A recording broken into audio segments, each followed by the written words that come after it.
Morning, students. In this class, we are going to discuss about the second generation of computer. Okay? Second generation कब था? 1956 से लेके 1963 का जो time period था वो था सेकेंड जनरेशन का. सो अब हमने पढ़ा था फर्स्ट जनरेशन कंप्यूटर के बारे में. उस समय क्या यूज़ होते थे? वैक्यूम ट्यूब, जिसकी वजह से कंप्यूटर का साइज़ क्या होता था? बहुत बड़ा होता था और वो बहुत ही ज़्यादा अमाउंट में हीट प्रोड्यूस करता था और साथ ही साथ उसको बहुत ज़्यादा एनर्जी भी चाहिए होता था. तो फर्स्ट जनरेशन के एरा में जो कंप्यूटर्स बने थे वो वैक्यूम ट्यूब की टेक्नोलॉजी पे ही बेस्ड थे, उसी तरीके से बने थे.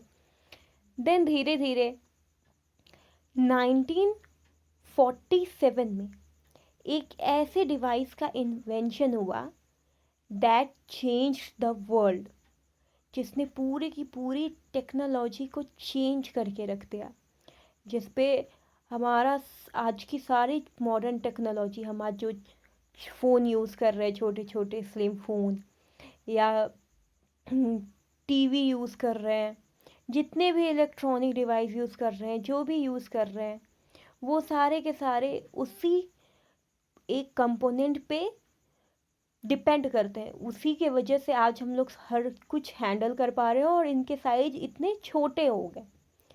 तो 1947 में इन्वेंशन हुआ ट्रांजिस्टर्स का. ओके, और इस इन्वेंशन ने एक ट्रेमेंडस चेंज लाया पूरी की पूरी टेक्नोलॉजी पे और इसको एकदम चेंज करके रख दिया. उसके सारे के सारे तरीके को जैसे हम लोग यूज़ करते थे. सो फर्स्ट हम लोग जानते हैं कि ट्रांजिस्टर है क्या और इसने कैसे चेंज किया द इंटायर टेक्नोलॉजी. ये है transistor. Okay, this is transistor. देख सकते हो ये बहुत छोटा है साइज में, वैक्यूम ट्यूब से छोटा है. और इसका इन्वेंशन हुआ था, फर्स्ट ट्रांजिस्टर जो बना था वो था 1947 में. ये करता क्या है? हम इलेक्ट्रिक सर्किट्स या करंट, इलेक्ट्रिसिटी को स्विच कर सकता है या एम्पलीफाई कर सकता है. हम लोग आज करंट यूज़ कर रहे हैं, इलेक्ट्रिसिटी यूज़ कर रहे हैं, तो हम लोग उसको हैंडल करते हैं वो ट्रांजिस्टर के हेल्प से. अदरवाइज़ हम लोग इलेक्ट्रिसिटी को हैंडल नहीं कर पाएंगे अपने डिवाइसेस पे. हम लोग जिस डिवाइस में चाह रहे हैं अपनी मर्ज़ी से इलेक्ट्रिसिटी को यूज़ कर रहे हैं, चार्ज करके या उस डिवाइस में स्टोर करके हम अपने तरीके से हैंडल कर रहे हैं. और जब हमारा यूज़ हो रहा है हम उसको यूज़ कर रहे हैं. ये पूरा का पूरा हैंडल हम कर पा रहे हैं ट्रांजिस्टर की वजह से. ओके, और ये इसने क्या करा? ये एम्पलीफाई करने का काम करता था इलेक्ट्रिक सिग्नल को. जो भी डेटा हम लोग इलेक्ट्रिक डिवाइसेस के हेल्प से भेजते थे, तो ऑब्वियसली ये ट्रैवल करता था एक सिस्टम से दूसरे सिस्टम, एक मीडियम से दूसरे मीडियम. तो इसको ये एम्पलीफाई करता था, उस सिग्नल्स को जहाँ पे भी वो वीक होते थे उनको एम्पलीफाई करता था, बढ़ा देता था, ताकि वो सिग्नल्स जो है वो दूसरे मीडियम तक पहुँच पाए आसानी से. ओके, तो ये था बेसिकली मेन काम ट्रांजिस्टर का. तो आज हम लोग जितने भी डिवाइसेस यूज़ कर रहे हैं वो इसी के वजह से यूज़ कर पा रहे हैं, क्योंकि हम लोग ट्रांजिस्टर की वजह से करंट को क्या कर रहे हैं? हैंडल कर रहे हैं. और फिर करंट की वजह से ही हम लोग सारे डिवाइसेस को यूज़ कर रहे हैं. तो 1947 में इसका यूज़ इन्वेंशन हो गया ट्रांजिस्टर का. देन जो उसके बाद का जो टाइम है, तो ट्रांजिस्टर का यूज़ होने लगा कंप्यूटर्स में. तो 1956 से 1963 तक का जो टाइम पीरियड था, उस समय जो कंप्यूटर्स बने उनमें क्या यूज़ हुआ? ट्रांजिस्टर का यूज़ हुआ. ओके, ये जो एरा था पीरियड 1956 से 1966, ये कहलाया second generation of computer.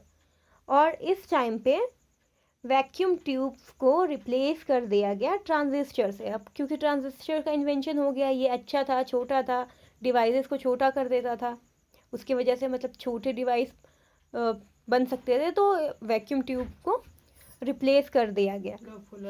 Then उसकी वजह से क्या हुआ, जो कंप्यूटर थे सेकेंड जनरेशन के, वो क्या हो गए, छोटे हो गए और लेस एक्सपेंसिव हो गए in comparison of first generation of computer. First generation के जो कंप्यूटर्स हैं उनसे सेकेंड वाले छोटे भी हो गए और सस्ते भी हो गए। उसके साथ ही इनको लेस एनर्जी चाहिए था, क्योंकि ये छोटे होते थे, तो इनको फर्स्ट जनरेशन वाले कंप्यूटर्स के कंपैरिजन में लेस एनर्जी चाहिए होता था।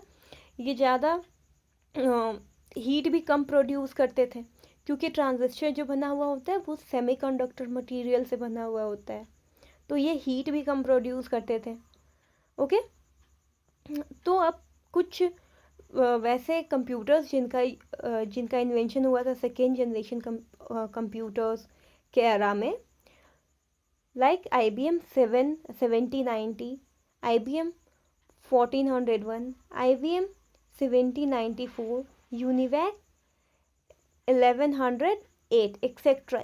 ये सारे जो कंप्यूटर्स थे ये उस एरा में बने थे उस टाइम पे। ओके, ये आप यहाँ पे देखो, कंप्यूटर वैक्यूम ट्यूब्स और ट्रांजिस्टर्स में क्या डिफरेंस है। ये है हमारा वैक्यूम ट्यूब,